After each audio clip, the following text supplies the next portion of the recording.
Hello বন্ধুরা। তো আজ আমি তোমাদেরকে আমার মনের ভাবনার ছোট্ট একটি কবিতা তোমাদেরকে শোনাবো। তো কবিতাটি কেমন লাগলো তোমাদের অবশ্যই একটু শেষে জানাবে। তো চলো শুরু করি। কবিতাটির নাম হচ্ছে আমের মুকুল। এই তোমরা দেখতে পাচ্ছ আমার পেছনে আছে আম গাছ, আর আম গাছ ভর্তি রয়েছে আমের মুকুল এইবার এসেছে। তো আমের মুকুল।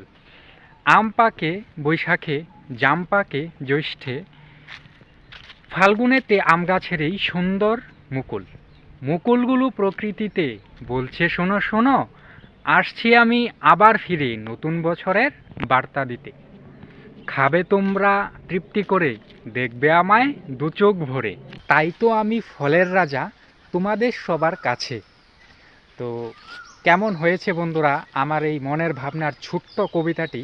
তো তোমরা প্লিজ একটু কমেন্ট করে অবশ্যই জানাবে, আর ভালো লাগলে একটু শেয়ার করে দেবে, আর লাইক তো অবশ্যই করবে।